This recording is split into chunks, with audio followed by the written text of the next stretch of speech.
Undergarments में घूम रही ये लड़की ईरान की एक स्टूडेंट है। वही ईरान जहां आप बिना हिजाब के घूमने पे आपको जेल की सजा हो जाती है। वही ईरान अगर आपके गलती से सर के 2-4 बाल दिख जाए तो वहां का एक कट्टरपंथी ग्रुप जो सरकार के द्वारा ही गठित है, वजीस मिलिशिया के ग्रुप के लोग आपको अरेस्ट कर लेते हैं। वजीस ग्रुप कैसे बना इसके बारे में मैं आपको आगे बताऊंगा, लेकिन उसके पहले वह ईरान जहां पे आप हिजाब नहीं पहन सकते, आपके सर के बाल नहीं दिख सकते, लेकिन आखिर ये लड़की इतनी हिम्मत कैसे दिखा देती है कि अंडरगारमेंट्स में वहां पे घूमने की। दरअसल 2 नवंबर के दिन आजाद इस्लामिया यूनिवर्सिटी ऑफ साइंस की एक स्टूडेंट के साथ वहां की वजीस मिलिशिया ग्रुप के सदस्यों ने उसके साथ केवल इस आधार पर अभद्रता किया कि उसने हिजाब सही ढंग से नहीं पहना है, और उसके बाद उसके साथ हुए हरासमेंट का विरोध करने के लिए उस लड़की ने उस यूनिवर्सिटी के कैंपस में ही निर्वस्त्र होकर अपना प्रदर्शन दर्ज कराया। आपको याद होगा, आज से 2 साल पहले 16 सितंबर 2022 के दिन मासा अमीनी नाम की 22 साल की एक लड़की को वजीस मिलिशिया ग्रुप के लोग केवल इस आधार पर अरेस्ट करते हैं कि इसने भी सही ढंग से हिजाब नहीं पहना है। उसके बाद कस्टडी में ही मासा अमीनी का अभद्रता और हरासमेंट के कारण मौत हो जाती है, जिसके बाद लाखों लोग ईरान की सड़कों पर उतर आते हैं और अपना विरोध प्रदर्शन दर्ज कराते हुए महिलाएं अपने हिजाब को उठा के फेंकने लगती हैं, उसमें आग लगाना शुरू कर देती हैं। बहुत सारी महिलाओं ने अपने बालों को काट काट के सड़कों पर फेंकना शुरू कर देती हैं।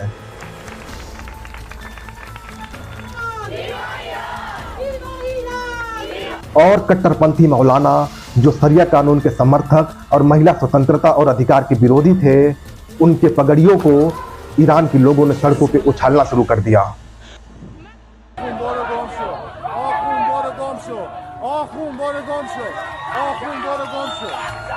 टर्बन नॉकिंग यानी पगड़ियों को उछालने की यह घटना ईरान के हर एक शहर में हो रही थी और मौलानाओं की पगड़ी को उछाली जा रही थी। कट्टर मौलाना और शरिया कानून के समर्थक सरकार की नींव को पर्दों की तरह हिलाई जा रही थी। और इस पूरे प्रोटेस्ट के दौरान कुल 600 ईरानियों की जान गंवानी पड़ी, जिसमें से 50 से ज्यादा बच्चे भी शामिल थे। हालांकि इस प्रोटेस्ट के बाद ईरान की सरकार ने वजीस मिलिशिया ग्रुप को सस्पेंड कर दिया था, लेकिन 2023 में फिर से इस कट्टरपंथी ग्रुप को जो मॉरल पोलिसिंग के नाम पे आतंक फैला रखा है, उसे फिर से रिस्टोर कर देती है। और इतना प्रोटेस्ट होने के बाद भी वजीस मिलिशिया ग्रुप के लोग आज भी हरासमेंट करना जारी रखे हैं, चाहे वो 2 नवंबर की घटना आजाद इस्लामिया यूनिवर्सिटी ऑफ साइंस की स्टूडेंट के साथ हो, चाहे उसके पहले 15 अगस्त 2024 को एक लड़की को बस इस आधार पे हरासमेंट किया जाता है कि उसने हिजाब नहीं पहना था, वो पूरी तरह से पैरालाइज हो जाती है। उसके पहले 4 अक्टूबर 2024 के दिन एक 16 साल की लड़की जो स्कूल से आती है, उसका हिजाब हल्का सा सरका हुआ पाया जाता है, तो उसको इतना हरास किया जाता है कि वह कोमा में पहुंच जाती है। और आज 45 वर्ष पहले हुए एक घटना, ईरानी इस्लामिक क्रांति का समर्थन करके ईरान के लोग अपने आप को ठगा महसूस कर रहे हैं। दरअसल आज से 45 साल पहले यानी 1979 से पहले ईरान में शाह वंश का शासन था, और शाह वंश के अंतिम शासक 1941 से लेकर 1979 तक मोहम्मद रजा पहलवी का शासन था, और उनके शासन के दौरान उन्होंने महिलाओं को बहुत सारी स्वतंत्रता दे रखी थी। उन्हें हिजाब पहनने और ना पहनने की स्वतंत्रता उनकी खुद का व्यक्तिगत था। वे खुले में घूम सकती थी, पार्टियां कर सकती थी, उन्हें सारे हर एक अधिकार उन महिलाओं को मौजूद था। वहाँ के महिलाओं को वे सारे अधिकार मिले थे जो उनके स्वतंत्र विकास के लिए जरूरी थे। यहाँ तक कि जब ईरान में मोहम्मद रजा पहलवी की सरकार के दौरान कुछ मौलाना जबरदस्ती शरिया कानून को इम्प्लीमेंट करना चाहते थे, महिलाओं को हिजाब जबरदस्ती पहनाना चाहते थे, तब उन्होंने कई सारे इंस्टीट्यूट और महिलाओं को पुलिस प्रोटेक्शन तक दिया था। लेकिन 1979 में मोहम्मद रजा पहलवी पे ईरान के अंदर वेस्टर्न कल्चर को बढ़ावा देने का आरोप लगाया गया। इसके अलावा 1979 से पहले ईरान के अंदर बहुत सारे तेल के कुएं मिले, जिसके कारण पूरे ईरान के अंदर इकोनॉमिक डिस्पैरिटी, आर्थिक असमानता बहुत ज़्यादा बढ़ गया। और इसके अलावा मोहम्मद रजा पहलवी पे भ्रष्टाचार का आरोप लगाते हुए वहाँ का एक मौलाना शिया मुस्लिम धर्मगुरु हयातुल्लाह खमौनी के नेतृत्व में ईरान की जनता सड़कों पर उतर आती है और ईरानी इस्लामिक क्रांति में भाग लेती है, जिसके बाद मोहम्मद रजा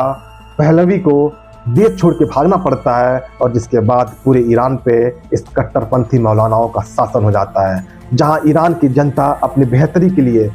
आर्थिक असमानता को दूर करने के लिए और अपनी स्वतंत्रता को बढ़ाने के लिए इस ईरानी इस्लामिक क्रांति में भाग लेती है। लेकिन उसके उलट ईरान के लोगों की स्वतंत्रता जब इस कट्टरपंथी मौलानाओं के हाथ में आता है तो उनकी स्वतंत्रता और कम हो जाती है और उनका जीवन, खास करके महिलाओं का जीवन बद से बदतर हो जाता है। क्योंकि जैसे ही 1979 में ईरान पे इन मौलानाओं का शासन आता है, उसके बाद सबसे पहले इन्होंने शरिया कानून को इम्प्लीमेंट किया और इस शरिया कानून को इम्प्लीमेंट करने के लिए एक मॉरल पुलिसिंग के नाम पे वजीज मिलिशिया ग्रुप बनाया, जो वे सड़कों पे घूमते रहते हैं ताकि इस शरिया कानून को सही तरीके से इन्फोर्स किया जा सके।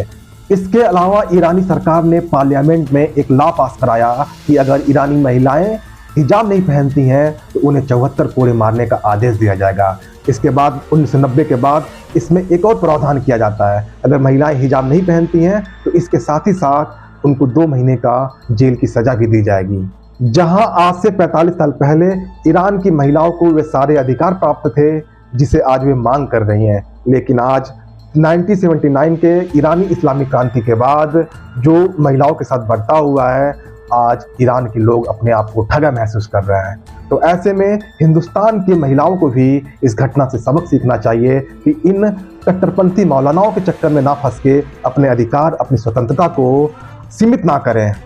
आज के इस अंक में इतना ही। अगर आपको ये वीडियो अच्छा लगा हो तो वीडियो को लाइक करें, चैनल को सब्सक्राइब करें और दोस्तों में शेयर करना ना भूलें।